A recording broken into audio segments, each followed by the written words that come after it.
बिस्मिल्लाहिर्रहमानिर्रहीम। अस्सलाम वालेकुम।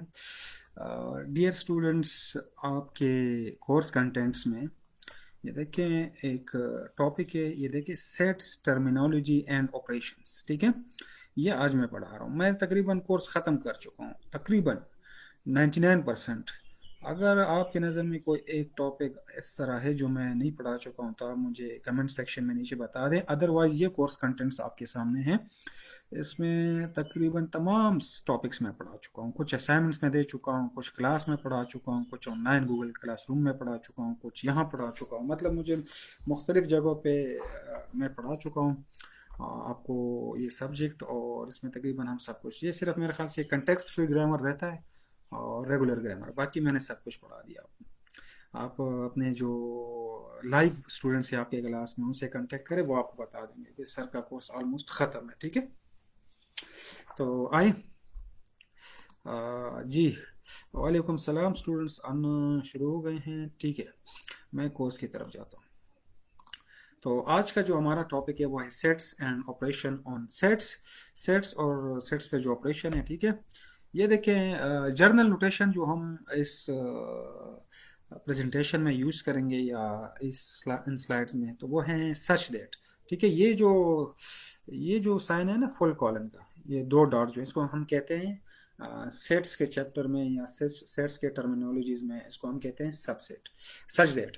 और ये जो है इसको कहते हैं देयर एग्जिस्ट या सिर्फ एग्जिस्ट। ठीक है, और इसका मतलब है कि the set of all real numbers greater than A, वो तमाम रियल नंबर्स जो ए से ग्रेटर हैं। इसका मतलब है the set of all real numbers less और इक्वल टू ए, जो ए से लेस हैं या इक्वल हैं। ठीक है, आगे जाते हैं। मैं ज़रा एनए का शीशा साफ करता हूँ, तो आगे जाते हैं। ठीक है, अच्छा मैं जनाब,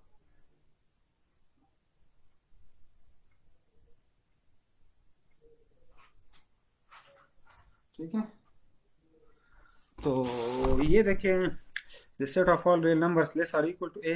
फिर ए बी का मतलब है the set of all real numbers between and including A and B, A B including A B के बीच में, या A and B including A. ये जनरल सिंटैक्स में आपको बता रहा हूँ। लेट्स सपोज ए टू है, बी फाइव है, टू फाइव के बीच में, और ए बी दोनों जो है वो भी इंक्लूडिंग है, टू और फाइव दोनों इंक्लूड होंगे। ठीक है, फिर नीचे है ए बी, जिसमें का मतलब है कि the set of all real numbers between A and B excluding B. B इसमें एक्सक्लूड नहीं है, इंक्लूड नहीं है, एक्सक्लूड है। ठीक है, बट इंक्लूडिंग ए, लेकिन ए इंक्लूड है, क्योंकि एक साइड पे पेरेंथेसिस है, दूसरे पेरेंथेसिस है, दूसरे साइड पे क्या है, स्क्वायर ब्रैकेट है।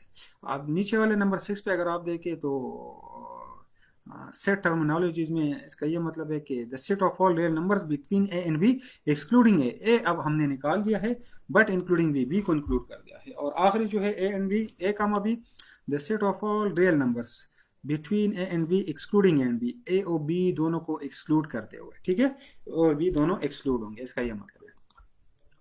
तो I hope you have understood this general notations. चलिए अब आते हैं टर्मिनोलॉजीज पे। तो कहते हैं terminologies and notation, set membership जिसे कहते हैं। ठीक है, three is a member of this set. देखें ना, ये जो ई का सिंबल है इसको कहते हैं बिलोंग्स या मेंबर। ठीक है, और इसको पढ़ते हैं three is an element of the set 1 3 4। और ये जो 1 3 4 है, थ्री इसका एलिमेंट है। तो इसको लिखते हैं मैथमेटिक्स में ऊपर ऐसे लिखते हैं जिस तरह ऊपर लिखा गया है, थ्री बिलोंग्स टू 1 3 4। ठीक है, कमेंट सेक्शन की तरफ जाता हूँ, फिर आता हूँ। ठीक है, जी, अस्सलाम वालेकुम। वालेकुम सलाम मंसूर अहमद, वालेकुम सलाम। और जनाब, अच्छा मेरी एक रिक्वेस्ट है कि आज तक मैंने जितने भी ऑनलाइन क्लासेस लिए हैं उनमें से सारे क्लासेस मेरे ऑन टाइम है, सिवाय एक क्लास जो मंडे को इवनिंग में मैंने ली थी। मैं बैंक किया था और सैलरी के लिए, और सुबह के वक्त नहीं ले सका, बैंक में बहुत दूर है मेरे घर से। तो बाकी इस तरह की बात नहीं है कि सरादिल के जितने भी क्लासेस है, मतलब अगर आप इसको इस तरह मत गलत इंटरप्रेट करें कि सर आदिल के जितने भी क्लासेस हैं वो सारे बेवक्त है। ठीक है यार, हम भी इंसान हैं। मैं पूरे क्लास को इस वक्त एड्रेस करके कह रहा हूँ, हम भी इंसान हैं, हमारे भी बड़े मसाइल हो सकते हैं। कोई बीमार होगा, हॉस्पिटल में होगा, उसके लिए हम 1 घंटा आगे पीछे क्लास कर सकते हैं, मतलब मिस नहीं करेंगे, आगे पीछे कर सकते हैं। या बड़ी ईद आ रही है, उसके लिए कुर्बानी का बंदोबस्त करना होगा, कोई मतलब कोई गाय भैंस वगैरह जिसको आप कहते हैं ना मवेशी मंडी, वहाँ पे जाना पड़ेगा, या इसके अलावा और बहुत रीजंस होते हैं, किसी की डेथ हो सकती है, किसी को हार्ट अटैक हो सकता है, कोई इमरजेंसी हो सकती है, एक्सीडेंट हो सकता है। तो अगर क्लास 1-2 घंटे ऊपर या नीचे हो जाए, उससे रेगुलर नहीं होता, कभी कभार हो जाता है, वो भी रेयर केसेस में, 2 महीनों में कोई एक क्लास। तो ज़रा कोऑपरेट किया करें, और अगर कोई मसला हो तो मुझसे बात किया करें, ठीक है। ये कुछ स्टूडेंट्स बहुत इमेच्योर है, इनकी अकल नहीं है, जवानी दीवानी, जवानी कहते हैं ना, दीवानी, वो फिर इधर उधर शुरू हो जाते हैं। और ये आप इससे कुछ भी कोई नहीं कर सकता। टीचर के साथ अगर आप अच्छे हैं, टीचर आपको अच्छे मार्क्स देगा और आपके साथ कोऑपरेट करेगा। अगर आप कोऑपरेट नहीं करेंगे तो फिर ये मुश्किल हो जाएगा, ठीक है, आप लोगों के लिए। तो let's come to the course, ठीक है। कोर्स की तरफ आते हैं। देखें, ये ऊपर मैंने आपको बता दिया, इसको 3 is an element of the set, या 3 बिलोंग्स टू द सेट, इस तरह आप लिख सकते हो, या 3 इज इन द सेट, 3 इस सेट में है, इस तरह आप कह सकते हो, ठीक है। 2 नंबर पे मैं जाता हूँ, इसका मतलब है 2 इज नॉट एन एलिमेंट, या 2 does not belong to the set. ये नीचे 3 तरीकों से आप इसको पढ़ सकते हैं। या आप ऐसे भी कर सकते हो कि 2 is not in the set, कि 2 इस सेट में नहीं है। नंबर 3 हमारे पास है the empty set, denoted by, empty set को हम इस साइन से डिनोट करते हैं, फाई से, is the set that does not contain element, और ये वो सेट होता है जिसमें कोई भी एलिमेंट नहीं होता। अच्छा, ये हमारे पास एक रोस्टर नोटेशंस होते हैं, एक set builder notation. Set builder notation आप सेट्स में के चैप्टर में पढ़ भी चुके होंगे, मैट्रिक में, एफएससी में, या हाई स्कूल में, मिडिल लेवल पे। देखो ना, इसका इसमें कहते हैं कि एक्स, इसका मतलब है such that x square minus 25 is equal to 0। कहते हैं कि एक्स की जो वैल्यू है वो -5 से लेके 5 तक होगी, और इसमें से आप जो भी वैल्यू मतलब डालेंगे वो इक्वल टू 0 आएगी। तो लेट्स सपोज, सॉरी, -5 और 5, इन दोनों में से कोई एक वैल्यू, नॉट, इसमें रेंज नहीं है। अगर आप -5 पुट करेंगे तो ये 25 हो जाएगा, ये भी 25 है, कैंसिल 0, ठीक है। अगर इसमें आप 5 + 5 पुट करेंगे तब भी 25 कैंसिल 0। तो इसको हम इस तरह सेट बिल्डर नोटेशन फॉर्म में लिख सकते हैं, इन फंक्शंस को। यहाँ पे और अगर आप देखें, कहते हैं कि x या तो 2 के बराबर होगा या 2 से ग्रेटर होगा, और कहते हैं 2 या 2 होगा या इन्फिनिटी, मतलब नो, ये तो वो है, इसमें 2 जो है वो इंक्लूडेड है, और इन्फिनिटी इंक्लूड नहीं है। 2 से ऑनवर्ड आप इसमें डिजिट देंगे तो हाँ, वो सारे 2 से ग्रेटर होंगे, 2 के बराबर होंगे या 2 से ग्रेटर होंगे, क्योंकि 2 भी इंक्लूडेड है इसमें, ठीक है। यह भी एक फंक्शन है। यहाँ पे अगर आप देखें x इज लेस देन होगा या 2, वो तमाम x एलिमेंट्स या तो 2 के बराबर होंगे या लेस। तो यहाँ पे माइनस इन्फिनिटी इंक्लूडेड है, और 2 जो है इंक्लूडेड है, और माइनस इन्फिनिटी इंक्लूड नहीं है। तो इसका मतलब है ये 2 से नीचे जाएंगे, इस तरह 2, 1, 0, -1, -2, माइनस इन्फिनिटी की तरफ जाएंगे, लेकिन माइनस इन्फिनिटी इंक्लूडेड नहीं है, क्योंकि वो पैरेंथेसिस में बांधे। ये चीज़ें मैंने फर्स्ट स्लाइड पे सिखा दी है, आपको पढ़ा दी है। फिर x 1 से ग्रेटर है और 2 से लेस है, तो ये देखें 1 और 2 दोनों इंक्लूडेड है। तो अगर आप x की जगह पे 1 डालेंगे तो 1 से ग्रेटर नहीं है, लेकिन इक्वल है, क्योंकि यहाँ पे इक्वल का निशान है, नीचे जो लाइन है ना, इसका मतलब इक्वल। और x अगर आप 2 रखेंगे तो 2 से लेस नहीं है, लेकिन 2 के बराबर है, ये फंक्शन भी ठीक है। इस तरह फिर आप आ जाएं कि 1, 2, तो वही बात है, ठीक है, कि x जो है 1 से ग्रेटर, अगर आप 1 ग्रेटर नहीं होगा, इक्वल टू होगा। और अगर आप 2, तो 2 से जो है ना वो 2 इंक्लूडेड नहीं है इसमें। बात समझ आ रही है? ये 1 इंक्लूडेड है, 2 नहीं है। तो इसका मतलब है कि x जो है 1, 2 से हमेशा क्या होगा, लेस होगा, इक्वल टू नहीं होगा, ठीक है। फिर नीचे आ जाए, 2 इंक्लूडेड है और 1 इंक्लूडेड नहीं है। तो यहाँ पे अगर आप 2 1 से ग्रेटर है, 2 अगर 2 से लेस नहीं, उसके इक्वल है, ये भी ट्रू है, ठीक है, इसको समझे। और फिर है कि 1 और 2 दोनों इंक्लूडेड नहीं है, तो इसके बीच में 1 और 2 के बीच में अगर आप कुछ भी डालें तो वो 1 से क्या होगा 1.5 अगर आप डालें तो 1 से ग्रेटर होगा, 2 से लेस होगा। यस, दैट्स ट्रू, ठीक है, क्योंकि 1 और 2 दोनों इंक्लूडेड नहीं है यहाँ पे। I hope you are understanding, and let me go to the next slide, but before going to the next slide let me read your comments, ठीक है। जी, no comments, you missed a call from Irfanullah, okay. इसको मैं close करता हूँ। आप लोग की मेरी आवाज़ आ रही है मेरी कि नहीं? मैं वो कॉल की वजह से मेरी लाइव क्लास ड्रॉप हो गई है, ड्रॉप है कि नहीं? आप लोग मेरी आवाज़ सुन रहे हैं? अगर आप लोग मेरी आवाज़ सुन रहे हैं, इट मीन्स के we are right, we are fine. Somebody disturbed us with an audio call, video call, but I hope everything is fine and you may hear me and we may keep continue our class. हम अपने class को continue रख सकते हैं, ठीक है, no problem sir, we will adjust, okay, ठीक है। हाँ, आप अपने आप को एडजस्ट करें। और मुझे पता है स्टूडेंट्स को मसला नहीं है, बाज़ औक़ात आप लोगों को मसला हो सकता है, तो आई विल कोऑपरेट, ठीक है। तो मलक मूसा कह रहे हैं कि sir no problem, we will adjust, ठीक है। वालेकुम सलाम, सलाम, और माजिद ने सलाम किया है, ठीक है। तो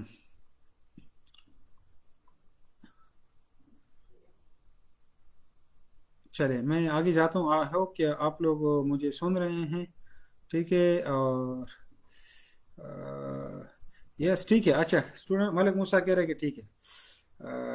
स्टूडेंट कह रहे हैं कि sir ji some smart okay, let's go to the next slide, ठीक है। अब मैं नेक्स्ट स्लाइड पे जाना चाहता हूँ।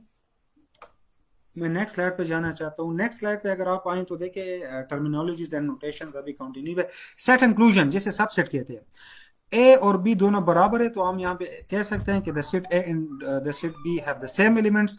दोनों में एक जितने एलिमेंट्स हैं और दोनों क्या हैं, बराबर है। नीचे एग्जांपल में देखिए 134 is equal to 134, if 134 is equal to 1C4 then C is equal to 3। अगर आप C यहाँ पे पुट करेंगे तो दोनों सेट्स इक्वल हो जाएंगे, तो इसको हम कहते हैं इक्वलिटी। आप सेट इंक्लूजन या सबसेट तो नीचे शुरू हो रहे हैं, लेकिन नंबर 1 जो है वो सेट्स की इक्वलिटी शो कर रहा है, ठीक है। नंबर 2 पे जाते हैं कि A is less than or equal to B, और इसका यह मतलब है कि the set A is a subset of B, और ये जो ए है वो है सबसेट ऑफ बी का। Every element of A belongs to, ये सॉरी एल यहाँ पे मिस है मुझसे, तो इसका यह मतलब है कि ए का every element of A belongs to B, और ये कैपिटल ए है, ए जो है सबसेट है बी का, और कैपिटल ए का जो हर एलिमेंट है वो बी का बी है, मतलब A is a subset of B. तो आप इसको ऐसे लिख सकते हो कि if X belongs to A then X belongs to B. अगर एक एलिमेंट ए में है तो वो बी में भी होगा। इसकी मिसाल नीचे देखिए, 134 इज अ सबसेट ऑफ 134, ठीक है। 134 इसमें भी है उसमें भी है, ये सबसेट है। 134 इज इक्वल टू 134, यस ये भी ट्रू है। 13 is a subset of 134, yes ये भी ट्रू है, ठीक है। आपको समझ आ रही है ना सेट और सबसेट, ठीक है। तो I hope you are understanding. चलिए ये आ जाए, the set is a proper subset of B. तो ये the set A is a proper subset of B, as कहते हैं बी का जो है प्रॉपर सबसेट है। Every element of A belongs, यहाँ पे मुझसे दोबारा एल रह गई, ये मिस टाइपिंग है, तो आप एल इसमें डाल लेते हैं। A belongs to B, but now every element of B belongs to A. इसका क्या मतलब है, बट नॉट एवरी एलिमेंट, कहते हैं एवरी एलिमेंट ऑफ ए, कि ए का जो भी एलिमेंट है वो बी को बिलोंग करता है, but not every element of B belongs to A, लेकिन बी का हर एलिमेंट ए को बिलोंग नहीं करता। So if X belongs to A then X belongs to B, and there exist, ये जो सिंबल है ना, there exist x1 belongs to B and such that x1 does not belongs to A. इसका यह मतलब है कि अगर एक एलिमेंट है वो x और वो a में है, तो इसका मतलब है देन वो एक्स एलिमेंट जो है बी सेट में भी होगा। और लेकिन यहाँ पे कोई एक एलिमेंट हो सकता है जो बी में होगा और वो ए में नहीं होगा, इसका यह मतलब है। नीचे देखें ना, 13 है और वो 134 का प्रॉपर सबसेट है। फिर 134 is not a proper subset of 13, और 134 is not a proper subset of 134, क्योंकि ये 134 और 134 जो है ये उसका जो है ना प्रॉपर सबसेट नहीं है, ठीक है।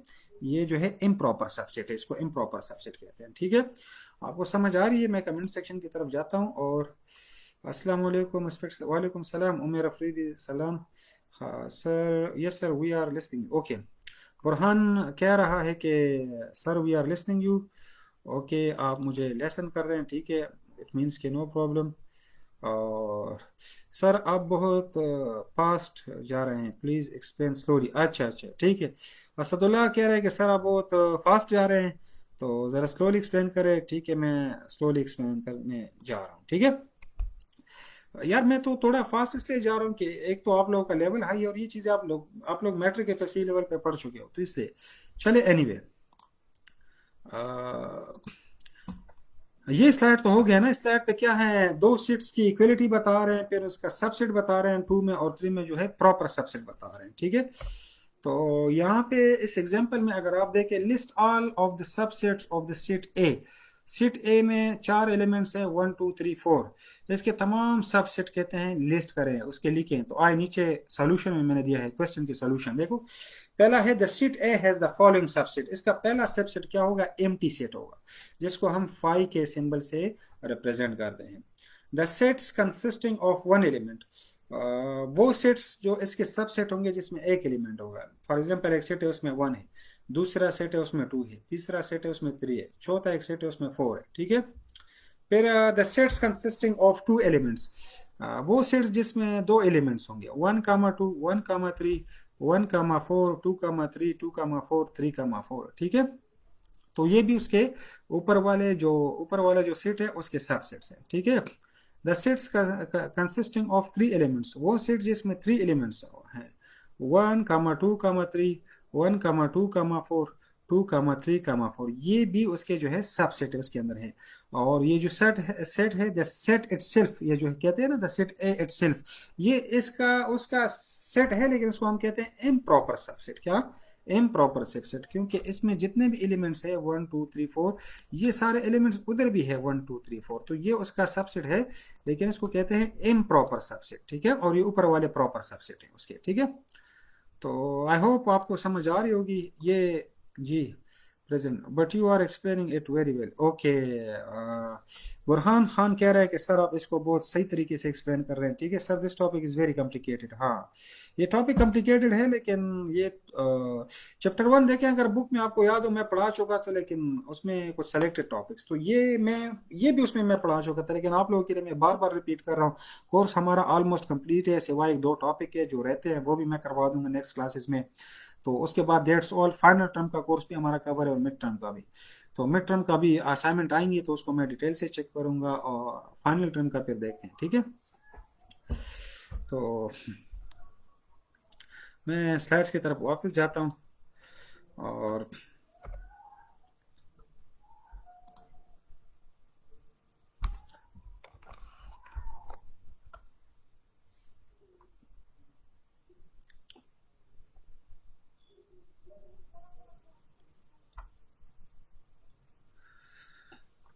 a set B is finite, it has a fixed number of elements। ये देखें आप, finite and infinite sets, finite and infinite sets आपको पता है, ये थ्योरी आप खुद पढ़ ले, मैं नीचे आपको एक्सप्लेन करता हूँ। ये देखेंगे ये क्या है, एक फाइनाइट सेट है, ठीक है, बहुत बड़ी सेट है, ये बहुत लंबा सेट है, कंटिन्यू है, लेकिन कहीं ना कहीं पे क्या है, ख़त्म हो रहा है, ठीक है। तो इसको हम कहते हैं फाइनाइट सेट। नीचे अगर आप देखें तो ये इनफाइनाइट सेट है, ये कंटिन्यू है 1, 2, 3, 4, लेकिन हमें पता नहीं है कहाँ पे एंड हो रहा है, ठीक है। अगर ये आप ये देखें, ये भी एक इनफाइनाइट सीट है, कहते हैं 1 और 2 इंक्लूडेड नहीं है, इसके बीच में जितने भी एलिमेंट्स है या पॉइंट्स है वो इनफाइनाइट है। इनफाइनाइट इसलिए 1 और 2 के बीच में क्या है, 1.1 है, 1.2 है, 1.1.1 है, 1.1.1.1 है, 1.1.1, इस तरह। फिर ये पॉइंट इतने ज्यादा है ना, 1 और 2 के बीच में इतने पॉइंट्स है कि ये इनफाइनाइट है, हम इसको काउंट नहीं कर सकते, हम इसको, ठीक है, ये मैथमेटिक्स में आप पढ़ चुके होंगे। तो इसमें 1 और 2 दोनों क्या है, एक्सक्लूडेड है। इसमें जो है 1 और 2 दोनों इंक्लूडेड है। देखें स्क्वायर ब्रैकेट्स में, ये आपको किसी ने बाउंडेड लिमिट जिसे कहते हैं, ठीक है। तो ये 1 और 2, और इसके बीच में भी बहुत से एलिमेंट्स है जो कि इनफाइनाइट है, तो इस किस्म के सेट्स को हम क्या कहते हैं, इनफाइनाइट। ये डिफिनीशन मैंने लिखे हैं आप लोगों के लिए, ये डिफिनीशन आप फिर क्या करें, खुद पढ़ें, ठीक है। मैं आपको जो मेन कंसेप्ट है, मुश्किलात है, मुश्किल चीज़ें वो सिर्फ पढ़ाता हूँ, ये थ्योरी आप खुद पढ़े, ठीक है। नेक्स्ट स्लाइड पे यूनिवर्सल सेट होता है, जिससे हम यू कहते हैं, यू से जिसको हम जिससे ए या बी हम माइनस करते हैं, जिस तरह जिसको हम लिखते हैं U minus A, U minus B, ठीक है, ठीक है। तो इस स्लाइड पे वो बातें मैं कर चुका हूँ। The set consisting of all elements under consideration when dealing with a specific situation और प्रॉब्लम, ठीक है। इसका ये देखिए ना, example 1, when the discussion involves the ratio of the number of students in this class getting at least a score of 16 in the first exam to those getting no less than a score of 12, then the universal set is the set of all students in the class except those getting a score greater than 12 but less than 16, ठीक है। इसका इसका मैं आसान next slide पे जाते हैं, वहां आपको समझ आ जाएगी। ये देखिए, अब हमारे पास एक क्लास है, उसमें 12 है और दूसरे में 16 है, ये वो है, ठीक है। तो ओवरऑल जो हमारे पास यूनिवर्सल सेट है जिसमें ये दोनों आते हैं वो यू है, और यू से हम किसको यू जो है ना हम रेक्टेंगल से उसको रिप्रेजेंट करते हैं, देखे ना, a mean of visual representation of sets. और वेन डायग्राम, इसको वेन डायग्राम कहते हैं। इसमें यूनिवर्सल सेट भी है, ए भी है, बी भी है। याद रखें हमेशा जो यूनिवर्सल सेट है वो सेट ए और सेट बी दोनों से ग्रेटर होता है, और सेट ए और सेट बी मोस्टली ये दोनों उस यू के अंदर अवेलेबल होते हैं, ठीक है। तो इसको हम कहते हैं the universal set you is represented by rectangle and a subset of u by a region inside the triangle। और कहते हैं ट्रायंगल के अंदर जो एरिया है इसको हम सबसेट कहते हैं, किसका, यू का सबसेट। यू क्या चीज है, यूनिवर्सल सेट है, ठीक है। तो पीछे ये जो दो एग्जांपल मैंने दिए वो यही है। आप 12 वालों को ए सेट ए समझे और 16 वालों को सेट बी समझे, ठीक है। इस तरह एग्जांपल 2 भी तीव्री है, आप खुद पढ़े, होप कि यूनिवर्सल सेट आप समझ चुके हैं, ठीक है। अब आ जाए आगे एग्जांपल में हम देखते हैं A is a proper set of B. देखें यहाँ पे सेट बी जो है वो बड़ा है, बाहर वाला जो रेक्टेंगल है ये सेट बी है, वेन डायग्राम है, ठीक है ये, और अंदर वाला सेट ए है। तो सेट ए सेट बी के अंदर है ना, तो इसका ये मतलब है कि set B set A set B का क्या है, सबसेट है और प्रॉपर सबसेट है, ठीक है, क्योंकि सेट ए छोटा है, सेट बी बड़ा है। यहाँ पे अगर आप देखें D and E have common elements, D और ई दो सेट्स है, इन दोनों में कॉमन एलिमेंट्स क्या है, E and E intersection D. ये एंड नहीं है, अच्छा बात लोग खत्म नहीं होता, एंड खत्म शो दिया आखिर, वो एंड नहीं है, ये है ई इंटरसेक्शन डी। इन दोनों में, इन दोनों सेट्स में ये एरिया कॉमन है, but non is the subset of the other. लेकिन इनमें से कोई भी एक दूसरे का सबसेट नहीं है, क्योंकि इसका भी आधे एलिमेंट्स आधा हिस्सा बाहर है और ई का भी आधा हिस्सा आधे एलिमेंट्स बाहर है। तो ये मैं आपको समझा रहा था कि ठीक है ये दोनों ओवरलैप कर रहे हैं, तो इस केस में ए जो है बी का सबसेट है, लेकिन इस केस में ई जो है वो डी का सबसेट नहीं है, ना डी ई का सबसेट है, सिर्फ इसमें कॉमन है, कॉमन एलिमेंट्स हैं इन दोनों सेट्स में, ठीक है। मैं नेक्स्ट स्लाइड की तरफ जाना चाहता हूँ, लेकिन इससे पहले आपको क्या कमेंट्स की तरफ जाना चाहता हूँ, ठीक है। तो यार ये क्या, अच्छा ये स्टूडेंट से क्या करें कमेंट, अच्छा हमाद अब्दुल्ला, यस सर जी, ठीक है हमाद अब्दुल्ला, अच्छा सर ये स्लाइड्स गूगल क्लासरूम में अपलोड कर दें, ठीक है। क्या नाम है ये, बुरहान खान खलील, मैं स्लाइड्स आपको गूगल क्लासरूम में या व्हाट्सएप में अपलोड कर दूंगा, ठीक है। और फिर sir if you can send us the slides after the class it is really well explain and easy, ठीक है। जलाल हुसैन मैं आपको स्लाइड सेंड कर दूंगा, ठीक है।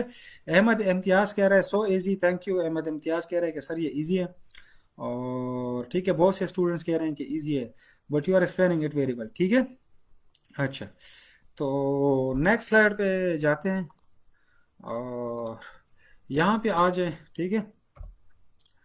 अब ये देखें, अब ए सेट यूनियन, जिसे सेट बिल्डर नोटेशन फॉर्म में हमने लिखा है कि x बिलोंग्स टू ए और x बिलोंग्स टू बी, इसमें और है, जहां पे r आ जाए तो r का मतलब यूनियन है। देखो यहाँ पे यूनियन मैंने लिखा है कि कोई एलिमेंट है वो या ए में होगा या बी में होगा, और ये बाहर वाला देखो रेक्टेंगल के अंदर है, तो ये पूरा रेक्टेंगल जो है इसको हम यू कहते हैं, यूनिवर्सल सेट। इसके देखो set union A union B. तो नीचे आ जाए एग्जाम्पल्स में देखे 1 2 3 1 2 4 7 दोनों में यूनियन लेंगे तो इसमें इसका रिजल्ट क्या आएगा, जो आप 1 2 3 4 7 ये आएगा। फिर नीचे जो है ये स्लाइड के बीच में कुछ वो है लोगो टाइप, चले 1 2 3 और यूनियन 1 2 3 4, इसका सेट क्या आएगा 1 2 3 4, क्योंकि इसमें 7 नहीं है तो इसका रिजल्ट यही आएगा, यूनियन है। यूनियन में दोनों को हम दोनों से हम कॉमन वो सॉरी यूनियन दोनों को मिलाते हैं, मतलब तमाम एलिमेंट्स दोनों से लेते हैं। फिर नंबर 3 एग्जाम्पल में आ जाए 1 2 3, दूसरे में -2 एंड कामा 4, तो यूनियन में क्या लिखेंगे 1 2 3 -2 कामा 4, ये डॉट नहीं है कामा है, अच्छा कामा 4 है। तो इसमें भी हमने तमाम सेट्स लिख लिए, यूनियन में हम तमाम लिखते हैं, इंटरसेक्शन में हम सिर्फ कॉमन लेते हैं। अब ए यूनियन एम्प्टी सेट, इन दोनों में यूनियन क्या होगा, ए सेट ही आएगा इसका आंसर। फॉर एनी सेट ए, किसी भी सेट ए के लिए एक सेट बी के लिए यही जवाब आएगा कि एम्प्टी सेट के साथ एक सेट ए का यूनियन ले ले तो उसका जवाब वही सेट ए आएगा, जो एलिमेंट्स ए में होंगे वही उसका जवाब होगा, ठीक है। फिर आ जाए if A is a subset of B then A union B is equal to B, कहते हैं अगर A B के अंदर है, A B का सबसेट है, तो इन दोनों का यूनियन होगा, कौन सा सेट होगा, सेट बी होगा, क्योंकि सेट बी उसका सेट बी में तमाम एलिमेंट्स होंगे दोनों सेट के, क्योंकि सेट बी जो है वो ग्रेटर है और ए उसका सबसेट है। आई होप डायग्राम वाइज इसको हम ऐसे रिप्रेजेंट करेंगे कि ए और बी दोनों में कुछ एलिमेंट्स क्या है, वो ये है, ये एरिया ये दोनों में कॉमन एलिमेंट्स है वो, लेकिन यहाँ पे हम कॉमन नहीं देखते। हम जितना भी एरिया यहाँ पे शेडेड है ब्लू में है, इन सब को हम कहते हैं ए यूनियन बी। ठीक है, ए यूनियन बी। तो आगे जाते हैं, क्लिक टू एड टेक्स्ट, और ये सेट इंटरसेक्शन, अब यूनियन हो गई है, अब इंटरसेक्शन की तरफ आते हैं। ठीक है, तो A intersection B x such that x belongs to A and, यहाँ पे उसमें आर था यूनियन में, यहाँ पे एंड है, तो कहते हैं x such that x belongs to A and x belongs to B. कहते हैं एक्स एक एलिमेंट है, एक्स ए से बिलोंग करता है एंड एक्स बी से बिलोंग करता है। ठीक है, an element belongs to the intersection if it belongs to both sets। ठीक है, कहते हैं an element belongs to the intersection if it belongs to both sets। जवाब में वो एलिमेंट्स हम लेंगे जो दोनों में कॉमन है। यहाँ देखिए मैंने मुख्तलिफ कलर चढ़ा दिए, एक का ग्रीन कलर है, ये देखो कुछ लाइट ग्रे कलर है, और ये देखिए ब्लू कलर है। जो ब्लू कलर वाला जो है ना, ये हमारे रिजल्ट है। ए और बी में जो एलिमेंट्स कॉमन है उसको मैंने ब्लू कर दिए हैं और उसको मैंने रिजल्ट बता दिया। एग्जांपल्स में मैं आपको बताता हूँ यहाँ पे कि 1 2 3 इंटरसेक्शन 1 2 4 7, तो 1 2 3 1 2 4 7 दोनों में क्या कॉमन है, 1 2 कॉमन है, तो रिजल्ट देखिए 1 2 है हमारे पास जवाब। फिर नीचे आ जाए 1 2 3 इंटरसेक्शन 1 2 3 4, यहाँ पे 1 2 3 हमारे पास कॉमन है दोनों में, तो 1 2 3 हमारा जवाब हो गया। इन दोनों में कुछ भी कॉमन नहीं है, तो आंसर क्या है, एम्प्टी। ये 5 है और इसका मतलब है एम्प्टी, कुछ भी कॉमन नहीं है। यहाँ पे ए और एम्प्टी सेट का इंटरसेक्शन अगर आप लेंगे तो जवाब क्या आएगा, एम्प्टी आएगा, दोनों में कॉमन कुछ भी नहीं है, for any set A B what जो भी है। पांचवे की तरफ आ जाए, अगर आप देखें यहाँ पे if A is a subset of B then A intersection B का जो रिजल्ट आएगा वो सेट ए होगा, सेट बी नहीं होगा। क्यों, A is a subset of B, तो ए अगर बी का सबसेट है तो इन दोनों को अगर आप इंटरसेक्शन लेंगे तो इसका आंसर क्या आएगा, सेट ए आएगा। ठीक है, तो आई होप कि आप अंडरस्टैंड कर रहे हैं। मैं कमेंट सेक्शन की तरफ जा रहा हूँ, फिर वापस आऊंगा। ठीक है, व्हाट्सएप बांधिए, सेंड करिए सर प्लीज। ठीक है, WhatsApp, okay sir, thank you sir. Share the slides in WhatsApp please, okay मैं सेंड कर दूंगा। असदुल्ला, मैं इंशाल्लाह आप और मलक मूसा और बुरहान खलील आप लोगों के लिए मैं स्लाइड शेयर कर दूंगा व्हाट्सएप में। यस सर जी, प्रेजेंट सर। सर ये स्लाइड्स गूगल क्लासरूम में अपलोड करें, चले उधर भी अपलोड कर दूंगा sir. If you can send us the slide, okay मैं स्लाइड सेंड करूंगा व्हाट्सएप। ठीक है, मैं वापस स्लाइड्स की तरफ आ रहा हूँ, और ठीक है जी, ठीक है, तो ये अगर आप देखें, ये सेट इंटरसेक्शन भी मैंने आपको पढ़ा दिया डायग्राम वाइज, ये इसका वेन डायग्राम है इंटरसेक्शन बी का, और इस साइड पे एग्जांपल्स है। ठीक है, नेक्स्ट स्लाइड पे जाते हैं। नेक्स्ट स्लाइड पे जाते हैं कि ये देखिए, अब जो हमारे पास है सेट डिफरेंस ए माइनस बी, ए माइनस बी का डायग्राम देखें। ये देखें, ये बाहर वाला पूरा रेक्टेंगल जो है ये यूनिवर्सल सेट है, ये जो है ये फ्लैट, ये ए है, और ये जो है ये बी है। तो ए को बी से जो माइनस करेंगे वो ये एरिया है जिसको मैंने येलो कलर से क्या किया है, शेड किया हुआ है। अब यहाँ पे आ जाए, इसको हम इस तरह लिखते हैं कि ए से बी को माइनस करें तो सेट बिल्डर नोटेशन फॉर्म में हम लिखते हैं कि x such that x belongs to A and x does not belongs to B is equal to A minus A intersection B. इसको आप ऐसे भी लिख सकते हैं कि ए इंटरसेक्शन बी ले लें और उसको फिर ए से माइनस करें, तो ये आपका रिजल्ट होगा क्या, ए माइनस बी का जवाब होगा। An element belongs to the difference a minus b if it belongs to a but not to b। अगर ये belongs to a को belong कर रहा है लेकिन b को नहीं, तो इसका ये मतलब है a minus b। आज एग्जांपल्स के थ्रू मैं समझाता हूँ। 1 2 3 4 माइनस 1 2, तो अगर 1 2 3 4 से आप 1 2 निकालेंगे तो क्या रह जाएगा हमारे पास, 3 4 रह जाएगा। ये माइनस है, अच्छा ना ये इंटरसेक्शन है और ना ये यूनियन है। आई होप आपको समझ आ रही है। दूसरे एग्जांपल में 1 2 3 से माइनस कर रहे हैं 1 2 3 4, तो इसका जवाब एम्प्टी आएगा। क्यों, ये पहला वाला सेट हम दूसरे से माइनस कर रहे हैं, ठीक है, ए माइनस बी है, तो ये ठीक है, ये पहला वाला सेट दूसरे से माइनस नहीं करे, फिर जवाब में 1 आता है, लेकिन ये आप समझें इसको। तीसरे एग्जांपल पे आ जाए 1 2 3 माइनस 5 6 7, इसमें माइनस जो है ए को हम बी से माइनस कर रहे हैं, तो आंसर क्या है 1 2 3। ठीक है, फिर ए माइनस एम्प्टी क्या होगा, ए होगा, जाहिर है, फॉर एनी सेट ए। फिर ए माइनस यूनिवर्सल क्या होगा, ये भी एम्प्टी होगा फॉर एनी सेट ए। और फिर अगर आप 6 की तरफ जाएं तो ये अगर चौथा पांचवा समझ आ रहा है आपको, आप जरा डायग्राम पे नजर डालें, आपको समझ आ जाएगा कि ये बिल्कुल ठीक है। ए माइनस एम्प्टी से ए आता है, ए माइनस यू से जवाब एम्प्टी आता है। ठीक है, 6 नंबर को देखें कि if A is a subset of B then A minus B क्या होगा। अगर ए बी का सबसेट होगा तो याद रखें ए माइनस बी क्या होगा, एम्प्टी होगा हमारे पास, ठीक है। और अगर if A intersection B empty है तो इसका यह मतलब है कि ए से अगर आप बी माइनस करेंगे तो उसका जवाब सेट ए आएगा, और अगर बी से आप ए माइनस करेंगे तो उसका जवाब क्या होगा, सेट बी आएगा। ये उस केस में जिस केस में ए और बी में इंटरसेक्शन क्या हो, एम्प्टी हो, दोनों में कोई भी कॉमन एलिमेंट ना हो, ठीक है। अब सेट कंप्लीमेंट, कंप्लीमेंट आप जानते हैं जिसके ऊपर ए के ऊपर हम सी लिखते हैं या छोटा सा बार डालते हैं। बाज बुक में सी लिखते हैं, बाज बुक्स में क्या डालते हैं, बार डालते हैं। मैं कमेंट सेक्शन की तरफ जाता हूँ फिर यहाँ पे आता हूँ, ठीक है। अच्छा thank you so much sir. चलिए अच्छा मैं वापस स्लाइड्स की तरफ जाता हूँ। यहाँ आ जाए आप। अब इस सेट में अगर आप देखें सबसे पहले एक सेट है, उसका मैंने ऊपर लिखा है ए पावर सी या ए सुपर स्क्रिप्ट सी। इसका मतलब है, सी का मतलब है कंप्लीमेंट। आप लोगों के बुक्स में शायद बार लगाते हैं, ए उसके ऊपर बार लगाते हैं। इसका मतलब है यू माइनस ए और ब्रैकेट में है X such that x belongs to U and x does not belongs to A, ठीक है।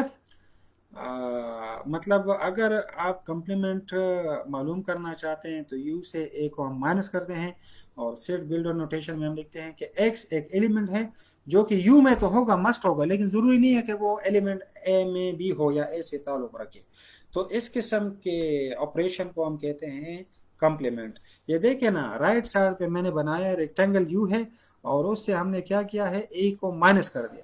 तो ये जो जवाब आएगा उसको हम क्या कहेंगे, ए कंप्लीमेंट कहेंगे। ये थ्योरी में मैंने लिखा है आपके लिए एज इट इज के an element belongs to the complement A power C if it belongs to U but not to A. कि अगर ये an element belongs to the complement A power C if it belongs to U, ये U को belong करता है लेकिन ए को नहीं करता, ठीक है। तो इसको हम कहते हैं ए कंप्लीमेंट। एग्जाम्पल्स में नीचे अगर आ जाए तो एग्जाम्पल में देखें यू सेट है 0 2 4 6 8 10 12 14 और फिर नीचे मैंने कंप्लीमेंट मालूम किया है। तो 2 4 6 कंप्लीमेंट अगर आप मालूम करेंगे सीट से तो इस सेट से ऊपर वाले से मैंने 2 भी निकाल दिया, 4 भी निकाल दिया और 6 भी निकाल दिया। बाकी जो एलिमेंट्स रह गए वो क्या है, वो मेरा आंसर है, रिजल्ट है, ठीक है। तो 5 मिनट फर्स्ट 10 मिनट। तो नीचे फिर नंबर 2 में अगर आप देखें 0 2 4 और 6 12 इसके ऊपर कंप्लीमेंट है। इसका ये मतलब है कि ऊपर वाले सेट से आप 0 भी निकालें, 2 भी निकालें, 4 भी, ऊपर वाला सेट क्या है, यू से इसको माइनस करें ना, 4 भी निकाले, 6 भी निकाले, 12 भी निकाले तो आपके पास रह जाएगा 8 10 12। तो ये हमारे पास क्या है, यू माइनस दैट सेट, ठीक है। दैट सेट मतलब दगा सेट का चनो बासे दा जवाब राजी है। इसके अलावा आपके पास ऊपर यूनिवर्सल सेट है और नीचे भी ये भी यू है। यू से यू को यू से माइनस करेंगे तो उसका जवाब क्या आएगा, एम्प्टी सेट आएगा, 5 होगा, ठीक है, जो एम्प्टी सेट को रिप्रेजेंट करता है। फिर एम्प्टी सेट का कंप्लीमेंट अगर आप मालूम करेंगे तो उसका जवाब भी यूनिवर्सल सेट आएगा, क्योंकि यूनिवर्सल सेट से आप एम्प्टी को माइनस करें तो यूनिवर्सल सेट ही आएगा। फिर अगर आप यूनिवर्सल सेट का कंप्लीमेंट मालूम करेंगे मतलब यू से यू को ही माइनस करेंगे तो उसका जवाब क्या आएगा, एम्प्टी आएगा। और अगर आप एम्प्टी का कंप्लीमेंट मालूम करना चाहेंगे तो उसका जवाब यू आएगा, यूनिवर्सल सेट आएगा, ठीक है। फिर नीचे अगर आप ए इंटरसेक्शन ए कंप्लीमेंट मालूम करना चाहेंगे तो इसका आंसर भी एम्प्टी आएगा, क्योंकि ए सेट के साथ ए दोनों ए का कंप्लीमेंट ले ले फिर उसका इंटरसेक्शन ए के साथ मालूम करे तो उससे एम्प्टी आता है। इस तरह the same for union, A complement पहले मालूम करे फिर उस जो सिंपल ए सेट है उसके साथ उसका यूनियन ले ले तो उससे आंसर आएगा यूनिवर्सल सेट। और ये फॉर एनी सेट का मतलब है किसी भी ए सेट के लिए, दुनिया में कोई भी सेट ए हो उस पर ये ऑपरेशन अप्लाई करें तो उससे यही जवाब आएगा जो मैंने यहाँ पे जर्नलाइज फॉर्म में आपके लिए मैं लिख चुका हूँ, ठीक है। आखिरी पॉइंट इस स्लाइड पे कि ए कंप्लीमेंट पावर हो कंप्लीमेंट, तो ये कंप्लीमेंट आप ऐसे समझे कि एक दूसरे को कैंसिल कर देते हैं, ठीक है। और इससे जो जवाब आता है वो सिंपल ए सेट है, फॉर एनी सेट ए, ये किसी भी सेट ए के लिए ये जवाब आएगा, ठीक है। तो आई होप ये देखिए इस साइड पे आ जाए ना, ये पूरा येलो जो है ये यू है और इससे ये जो अंदर वाला व्हाइट छोटा सेट ये सेट ए। तो यू से ए जब आप माइनस करेंगे तो इसको हम कहते हैं ये बाहर वाला जो येलो रह जाता है ये, इसको हम कहते हैं ए कम्प्लीमेंट, ए पावर सी। ठीक है, आपको मेरे ख्याल से मेरे आवाज़ के साथ छोटी सी पतली सी आवाज़ और आई होगी। मेरे साथ एक दो किड्स बैठे हुए हैं, मेरी फैमिली किड्स है, तो उसको मैंने बहुत कह दिया कि आप बाहर जाओ, कहते हैं कार्टून में देखते, कार्टून देखना चाहते हैं मूवी, तो बैठे हुए हैं कार्टून के इंतज़ार पे। जब क्लास ख़त्म होगा तो फिर मैं उनको कार्टून दिखाऊंगा। ठीक है, एनीवे, तो आपको मैंने इसलिए बता दिया कि आप कहेंगे कि सर के साथ ये छोटी सी आवाज़, बच्चों की आवाज़ कहाँ से आ रही है, तो मेरे साथ कुछ किड्स बैठे हुए हैं। ठीक है, मैं नेक्स्ट स्लाइड पे आता हूँ। ये देखें, यहाँ पे अगर आपको बाहर तलाश से क्लास वाला प्रॉपर्टीज ऑफ सेट ऑपरेशंस। ठीक है, अब सेट ऑपरेशंस की कुछ प्रॉपर्टी है, ये आप मैट्रिक में भी पढ़ चुके हैं, ये आप एफएससी में भी पढ़ चुके हैं। ठीक है, ये है कम्यूटेटिव प्रॉपर्टी। ये प्रॉपर्टीज आप शायद पहले से थोड़े बहुत जानते हो। Commutative property A union B is equal to B union A. ठीक है, कहते हैं अगर आप ए और बी में यूनियन लेंगे तो वो, अगर आप बी और ए में यूनियन लेंगे ना, इसको आगे पीछे करें, तब भी ये दोनों बराबर होंगे। और इस तरह अगर आप ए और बी में इंटरसेक्शन लेंगे तो ए बी को आगे पीछे करें और फिर उनमें इंटरसेक्शन ले ले तो सेम रिजल्ट आएगा, दोनों इक्वल होंगे। ठीक है, इसको कहते हैं, इस किस्म के प्रॉपर्टी को कम्यूटेटिव प्रॉपर्टी। फिर नीचे है एसोसिएटिव प्रॉपर्टी। इसमें तीन वेरिएबल्स आ जाते हैं, तीन सेट होते हैं, बी और सी को अंदर करें, उसका यूनियन मालूम करें, इससे जो रिजल्ट आ जाए फिर उसका वो यूनियन मालूम करें सेट ए के साथ। इससे जो जवाब आएगा वो राइट हैंड साइड पे ए और बी को जब हम यूनियन कर देते हैं, इसका यूनियन मालूम करके आखिर में जब सी के साथ इसका यूनियन फाइंड आउट करते हैं, तो इससे जो रिजल्ट आएगा वो लेफ्ट साइड से जो रिजल्ट हमारे साथ पहले आ चुका होगा, दोनों बराबर होंगे। इस तरह इंटरसेक्शन के केस में भी अगर आप बी और सी के दरमियान जो इंटरसेक्शन मालूम करेंगे, फिर उससे जो रिजल्ट आएगा वो ए के साथ आप उसका इंटरसेक्शन मालूम करेंगे, तो ये, और दूसरे साइड पे ए इंटरसेक्शन बी, और बाहर जो इंटरसेक्शन सी है इसका भी आप इंटरसेक्शन लेंगे, तो दोनों साइड क्या होंगे, इक्वल आएंगे। ठीक है, इस तरह हमारे पास तीसरी प्रॉपर्टी है जिसको हम कहते हैं डिस्ट्रीब्यूटिव प्रॉपर्टी। तो उसमें यह है कि अंदर इंटरसेक्शन होता है, बाहर यूनियन होता है। दूसरे साइड पे क्या होता है कि ये जो यूनियन आप अप्लाई करेंगे दूसरे साइड पे हो जाता है ए यूनियन बी, बीच में इंटरसेक्शन आ जाता है और फिर हो जाता है ए यूनियन सी। इन दोनों साइड के ऑपरेशन पे आप जब इसको अप्लाई करेंगे, इससे जो रिजल्ट आएगा वो क्या होगा, दोनों साइड पे सेम रहेगा, बीच में इक्वल का साइन है ना। पहले लेफ्ट हैंड साइड मालूम करे, फिर राइट हैंड साइड मालूम करे, दोनों से सेम रिजल्ट या सेम आंसर आएगा। तो इट मीन्स के डिस्ट्रीब्यूटिव प्रॉपर्टी पर क्या होगी, वैलिड होगी, लागू होगी इन तीनों सेट्स पे, ए बी सी तीनों सेट पे। यही सेम केस एसोसिएटिव में भी होना चाहिए, वो प्रॉपर्टी भी वैलिड आनी चाहिए, मतलब दोनों साइड से सेम आंसर आना चाहिए। अगर सेम आंसर नहीं है तो आपकी प्रॉपर्टी क्या है, फॉल्स है। इस तरह कम्यूटेटिव प्रॉपर्टी भी हो, इस तरह कम्यूटेटिव प्रॉपर्टी सेम होनी चाहिए। ठीक है, इस तरह कम्यूटेटिव प्रॉपर्टी भी सेम होनी चाहिए। ठीक है, अगर आप देखें तो कम्यूटेटिव कम्यूटेटिव प्रॉपर्टी जो है ना, इसमें भी दोनों साइड से आंसर सेम आनी चाहिए ताकि ये प्रॉपर्टी क्या हो, वैलिड हो।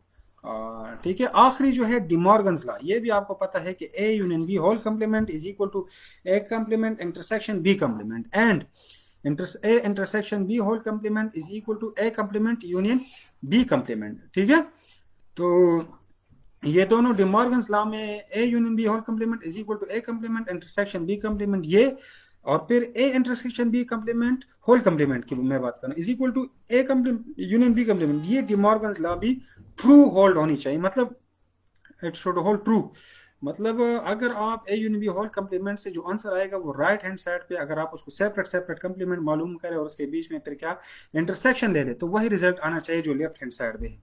इस तरह A intersection B whole complement से जो रिजल्ट आता है वो राइट साइड पे भी ए कम्प्लीमेंट और बी कम्प्लीमेंट दोनों सेट के बीच में जब यूनियन लेंगे वही सेम रिजल्ट आएगा। ठीक है, तो डिसजॉइंट एंड इंटरेस्टिंग सेट्स ये भी मैं आपको पढ़ाता हूं। अब ये देखिए, ऊपर वाले ए और बी ये दोनों क्या हैं। चले मैं कमेंट्स की तरफ जाता हूं, फिर आखिरी स्लाइड की तरफ आता हूं। ठीक है, कमेंट्स, ये स्टूडेंट्स पूछ रहा है कि सर ये सेकंड पॉइंट सर फिर समझा रहे, कौन सा सेकंड पॉइंट। अच्छा, मैं सेकंड पॉइंट की तरफ चला जाता हूँ। ठीक है सर, अगर ये हम अपोजिट कर दे फिर तो आंसर 4 होगा ना। यार आप किसकी बात कर रहे हैं, आप मुझे बताएं स्लाइड्स का। चलिए sir please zoom the slide. अच्छा, मैं स्लाइड्स को जूम करता हूँ। सर ये पॉइंट सेकंड जिसमें माइनस है, और अगर उसमें ये अपोजिट हो जाए ऐसे 1 2 3 -1 2 3, तो 1 2 3 को बी को ए से माइनस करे तो फिर क्या आएगा, आंसर 4 आएगा। ठीक है, ठीक है, हाँ फिर तो 4 आएगा। ए से बी को माइनस करें। बुरहान खलील आप सुन रहे हैं? फिर आप ठीक है, मैं स्लाइड को जरा जूम करता हूँ। प्रेजेंट आखिर में, अच्छा अमजद, ठीक है अमजद, ठीक है आपकी अटेंडेंस लगी। मैं आखिर में जरा, सॉरी आखिर में आपने कह दिया मुझे कि स्लाइड को जूम कर दें। ये देखें, जूम हो गए। अच्छा ये मैं, ओह शिट, ये डिसजॉइंट ऊपर वाले जो दो सेट्स हैं ए और बी, ये दोनों डिसजॉइंट है। ठीक है, ये देखो ना, इसमें गैप है, इनमें से कुछ भी कॉमन नहीं है, जॉइंट सेट्स नहीं है। तो इस किस्म के सेट्स को हम क्या कहते हैं? डिसजॉइंट। और इसमें अगर आप इंटरसेक्शन लेंगे तो इसका रिजल्ट क्या आएगा? एम्प्टी आएगा। ये देखो ना इस साइड पे एम्प्टी, क्या इंटरसेक्शन इज एम्प्टी। ठीक है, disjoint if their intersection is empty. हाँ, तमाम वो दो सेट्स जो हैं हमेशा वो डिसजॉइंट होंगे अगर उनमें हम क्या लेंगे? कॉमन लेंगे, इंटरसेक्शन लेंगे, और कॉमन से हमें क्या आता है? एम्प्टी सेट आता है। तो हम कहेंगे कि ये दो सेट्स क्या है? डिसजॉइंट है। इसके अलावा नीचे अगर आप देखें ये दो सेट्स, ये क्या है? ये डिसजॉइंट नहीं है, इसको हम कहते हैं इंटरसेक्टेड सेट्स। ठीक है, two sets are said to be intersecting if their intersection is not empty. दो सेट्स क्या होंगे? इंटरसेक्टिंग, इंटरसेक्टेड होंगे अगर उनके में क्या है? जो कॉमन है वो एम्प्टी नहीं है। ये देखो ना, ये जो ब्लू एरिया है ये इन दोनों में कॉमन है। कुछ ऐसे एलिमेंट्स हैं इन दो सेट्स में जो यहाँ पे वो दोनों में है, मतलब 2 4 इसमें भी होगा, बी में भी 2 4, ए में भी होगा। तो 2 4 को यहाँ पे मैं लिख लेता हूँ, वो इसके साथ भी आ जाएंगे और दूसरे सेट के साथ, दोनों सेट के साथ वो 2 4 होंगे। तो इसमें कॉमन क्या है? 2 4 है, तो लिहाजा नॉट इक्वल टू एम्प्टी, ये जो है डिसजॉइंट नहीं है, ये इंटरसेक्शन इसमें है, और इसको हम कहेंगे नॉट इक्वल टू एम्प्टी। ठीक है, तो ये जो है डिसजॉइंट एंड इंटरसेक्शन सेट्स भी मैंने आपको पढ़ा दिए। तो ये आपका एक बहुत बड़ा टॉपिक कवर हो गया, इसमें हमने काफ़ी चीज़ें पढ़ी हैं, ये मैं व्हाट्सएप में अपलोड कर देता हूँ। और ठीक है, तो आपका कोर्स मैं दोबारा रिपीट कर रहा हूँ, ऑलमोस्ट ख़त्म है सिवाय एक दो टॉपिक्स के। और वह मैं कोशिश करूँगा कि नेक्स्ट क्लासेस में उनको वाइंड अप करूँ नेक्स्ट वीक में, ताकि मिड टर्म और फाइनल टर्म दोनों, हमारे दोनों टर्म्स के कोर्स ख़त्म हो जाएँ। दो टॉपिक्स के बाद, 2 या 3 टॉपिक्स के बाद हमारा कोर्स और ख़त्म, उसके बाद एग्जाम के लिए रेडी हो जाएं। ठीक है, असाइनमेंट भी मैं चेक करूंगा और एक एक चीज़ उसमें देखूंगा। ठीक है, इन डिटेल चेक करूंगा। ठीक है, ये देखें, एंड ऑफ स्लाइड शो, हमारी क्लास ख़त्म हो गई है। That's all for today, and let me go to the comment section for the last time. ठीक है, थैंक यू।